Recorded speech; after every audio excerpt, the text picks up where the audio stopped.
Je suis César Essayant, le vicaire apostolique de Beyrouth, donc l'évêque des catholiques latins qui sont au Liban. On vit dans le cauchemar de voir Beyrouth, surtout la périphérie sud,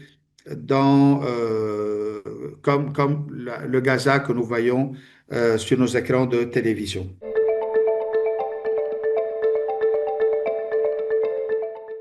Alors, actuellement, nous vivons un moment très difficile, très délicat, avec plus d'1 million de déplacés, beaucoup de morts. Ça va frôler bientôt les 900, les 1000 morts, beaucoup de blessés.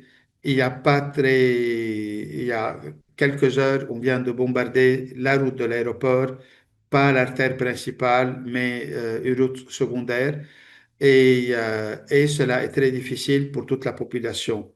La population vit dans une oppression continuelle, dans une peur continuelle et dans une menace continuelle de se voir bombarder et de voir tout détruit encore parce qu'on vit dans le cauchemar de voir Beyrouth, surtout la périphérie sud, comme le Gaza que nous voyons sur nos écrans de télévision. Mais nos regards se tournent surtout vers le sud du Liban.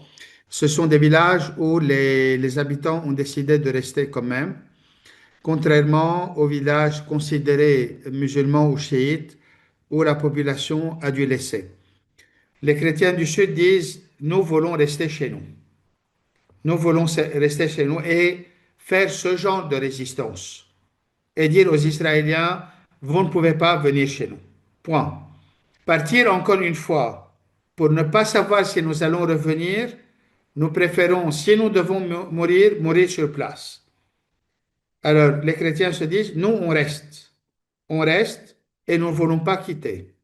C'est-à-dire, nous ne voulons plus être des personnes qui sont d'éternels déplacés, qui vont et qui reviennent. C'est fini.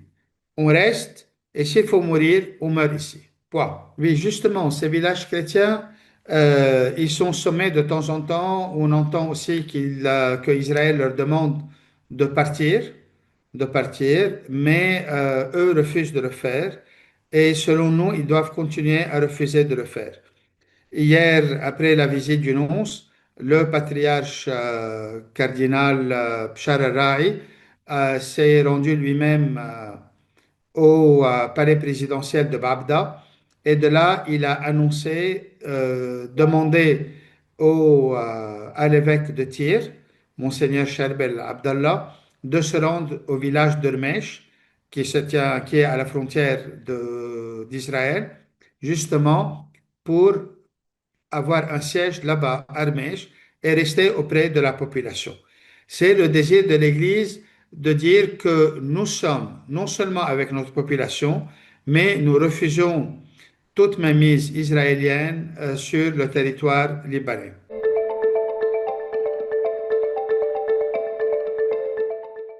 Si les chrétiens partent.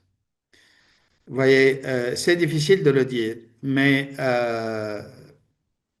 les Israéliens peuvent venir et détruire tous les villages, comme ils l'ont fait à Yaroun et ailleurs, et donc créer une zone tout à fait vide et l'occuper.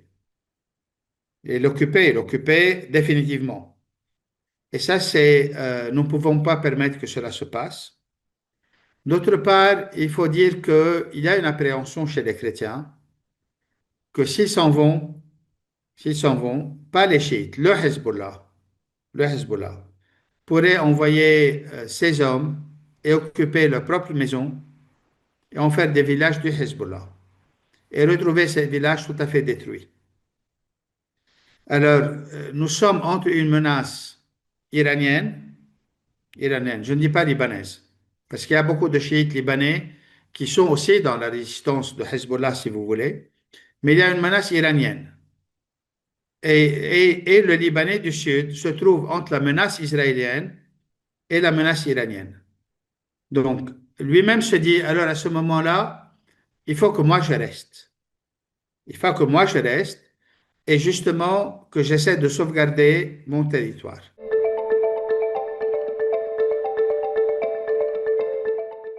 Voilà, notre prière, c'est qu'on soit unis justement